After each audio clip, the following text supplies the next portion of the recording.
Assalamualaikum warahmatullahi wabarakatuh. Selamat siang semuanya.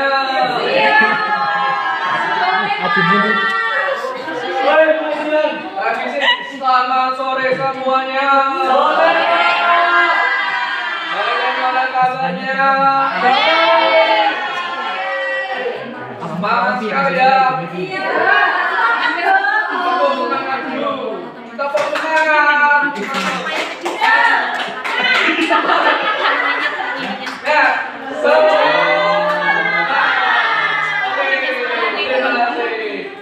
Hari ini ada yang nggak berangkat?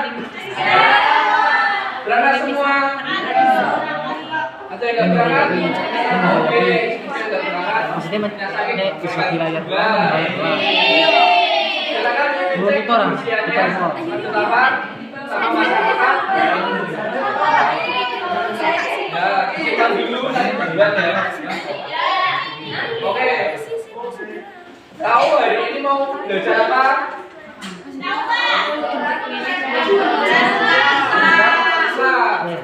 Belum kita mulai, marilah kita membaca bahasa terlebih dahulu.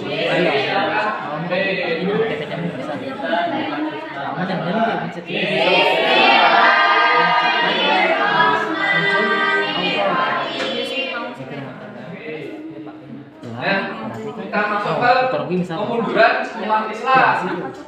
Jadi umat Islam itu ada masa kejayaannya, yaitu masa pada Daulah Abbasiyah dan kemudian Daulah Umayyah. Dan ini terjadi kemundurannya. Nah, hasil pembelajaran hari ini yaitu jadi kamu mengidentifikasi faktor penyebab kemunduran Islam, mampu menghubungkan kemunduran masyarakat Islam, jadi kamu memberikan argumen yang berdasarkan tasdif. Jadi kamu betul hikmah dari munculnya gerakan tasdif. Nah, mengapa saat itu umat Islam terjadi kemunduran normal? Karena pemimpinnya nggak benar. Pemilihan benar, korupsi, terus.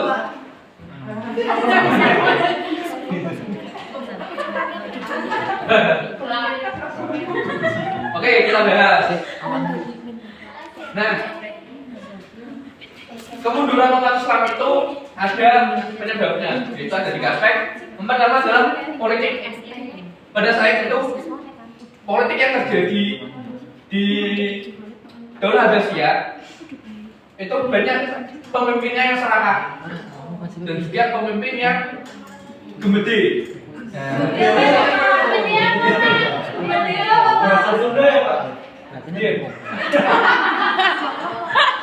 Gemede itu merasa paling baik sendiri, merasa paling benar sendiri, itu namanya gemede. Yang kedua ada faktor ekonomi. Nah, pada saat itu ekonomi di Daulah Abbasiyah dan di Daulah Umayyah itu merosot, jual belinya merosot. Nah, selanjutnya ada di faktor pendidikannya. Pada saat itu banyak sekali ilmuwan yang meninggal karena terjadinya perang. Nah, ini menurut Islam adalah menurutnya kekuatan politik, ekonomi, ilmu pengetahuan dan juga pendidikan Islam. Nah, ilmu pengetahuan saya masukkan ke pendidikan. Nah, kemunduran ini, kemunduran peradaban Islam dilatar belakangi oleh faktor internal dan juga eksternal.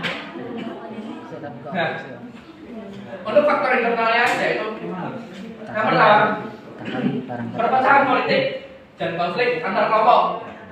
Jadi pada masa Daulah Abbasiyah itu ada kerajaan yang besar, kerajaan pusat lah.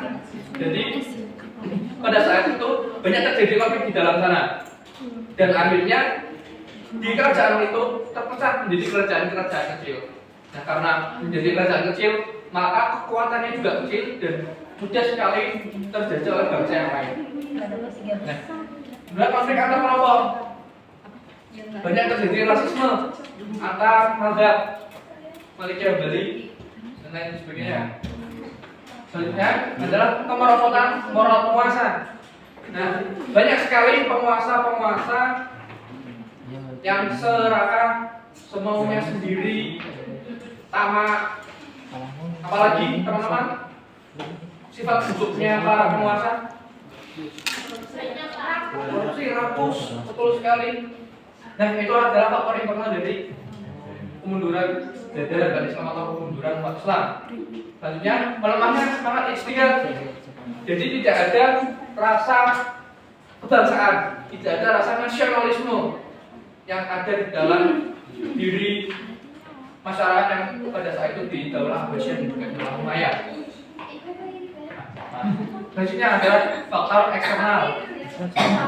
Nah, ini maaf ya typo ya. Pertama ada perang salib. Pada saat itu terjadi perang salib di sekitar lokal yang dia di Mongol. Mongol ada sendiri. Mongol bangsa.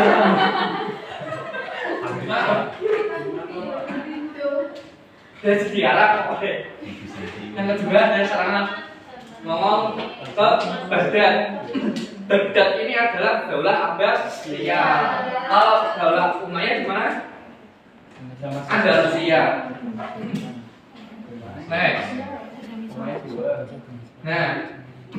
Nah, kemunduran politik ini terjadi di Daulah Abbasiyah. Daulah Abbasiyah ini pusatnya teman-teman. Pemerintah pusatnya jeblok. Jadi ada beberapa pemerintah kecil yang dimana pemimpinnya juga bakalan susah untuk menghadapi penduduk jajar. Nah, pendidikannya seperti ini. Banyak penelitian dan inovasi menurun karena banyak ilmuwan yang karena terjadi perang salib dan juga serangan Mongol berbeda. Banyak sekali peneliti yang bapak.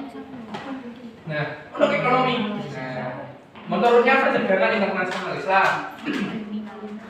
Lalu, jalur perdagangan ini dikuasai bangsa Eropa karena sedang terjadi perpecahan antara bangsa Eropa dengan bangsa Arab.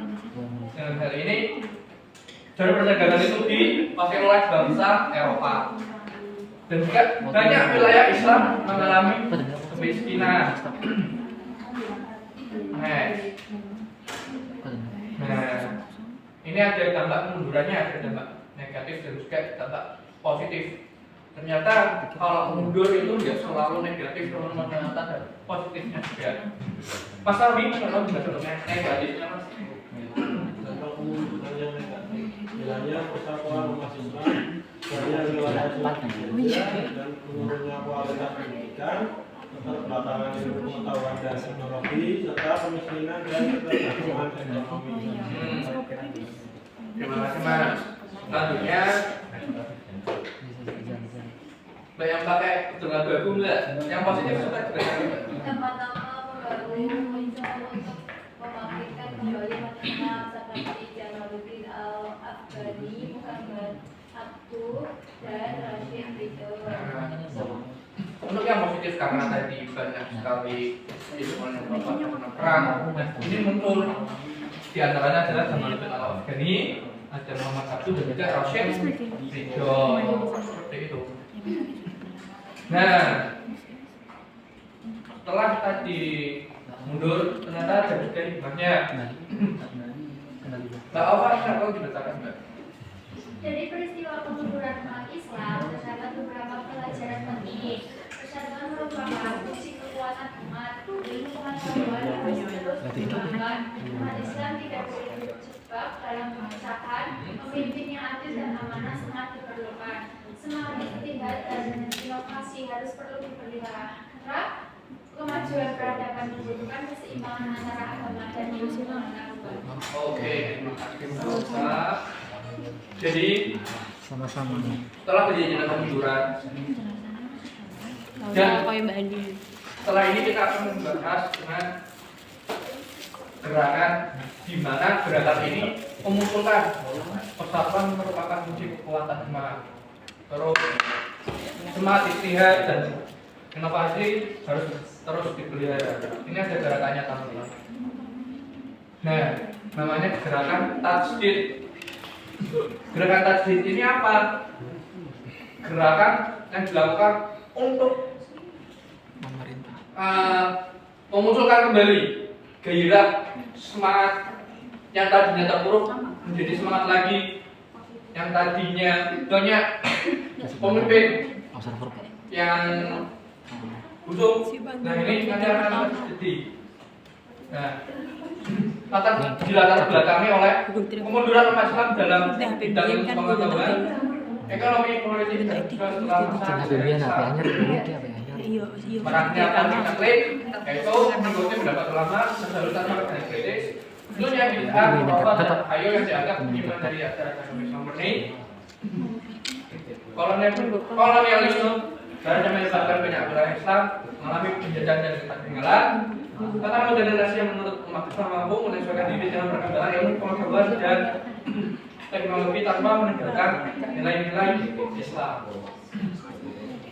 Ini latar belakangnya. Nah, tujuannya untuk apa gerakan tasawuf ini? Mas Tami, apa mas?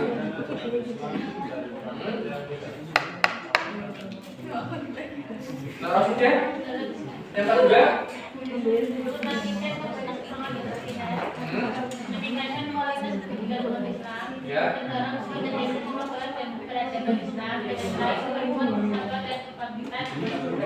Oke, tidak. Nah, kita masuk ke diskusi sebentar ya.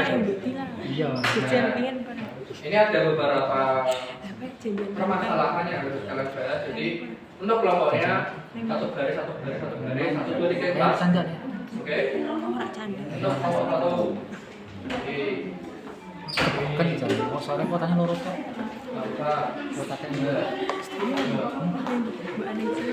Silakan bisa didiskusikan ya belakangnya. SMK. Berat bisa 45. Rifkin aja. Iya. Yang mau ditanyakan?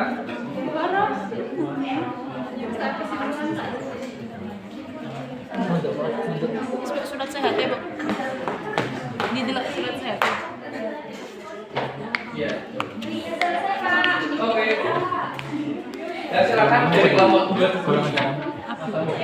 Berat ya.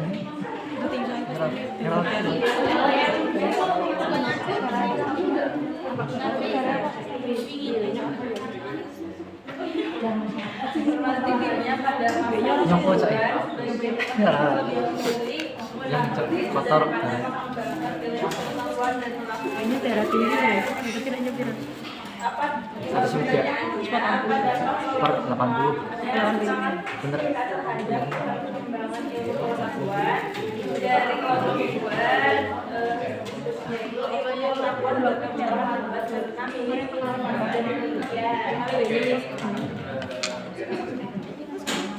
Sebelum ambil kopi. Oke, terima kasih Bapak Ibu. Coba nomor 2.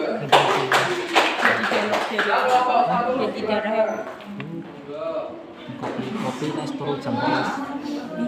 Ngeri. Pertama 145 per 70. Keduanya 130 per 50.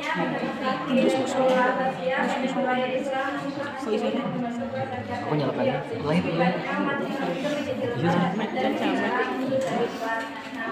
Ini buat gesok. Gua. Baru merah semua. Jawaban dari kelompok kami yang karena pekerjaan politik itu menyebabkan kekuatan militer, ekonomi, dan pemerintahan menjadi soal Oke, terima kasih kelompok 1. Tepuk tangan. Dan kelompok 3, silakan.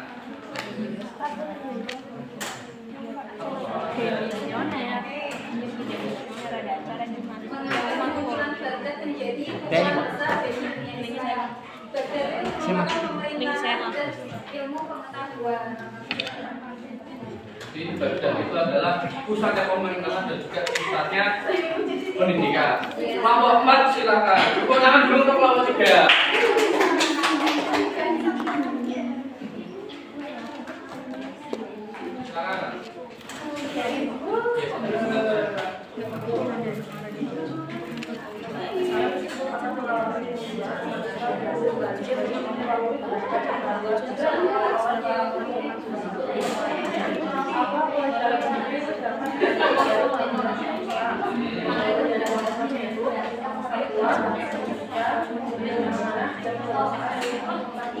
Oke, terima kasih. Tepuk tangan untuk kita semua. Baik, setelah kita belajar tentang kemunduran umat Islam atau kemunduran peradaban Islam, nah kita simpulkan baca bersama-sama ya. 1, 2, 3. Kemunduran umat Islam terjadi karena kombinasi faktor internal dan eksternal. Faktor internal meliputi permasalahan politik, kemudian moral, kuasa, namanya semangat bergerak dan konflik antar kelompok. Faktor eksternal meliputi orang Mongol, perang salib, dan kolonialisme Belanda. Akibatnya, dunia Islam mengalami kemunduran dalam bidang politik, ekonomi, ilmu pengetahuan, dan militer. Namun, kondisi tersebut kemudian melahirkan gerakan pembaruan yang menjadi awal pendidikan umat Islam modern. Semoga kita belajar dalam bermasalah. Karena sejarah itu penting. Karena sejarah kita bisa di sini karena adanya sejarah-sejarah yang ada di masa lalu. Oke, mungkin itu saja yang dapat saya sampaikan. Mas Fadli bisa dibantu untuk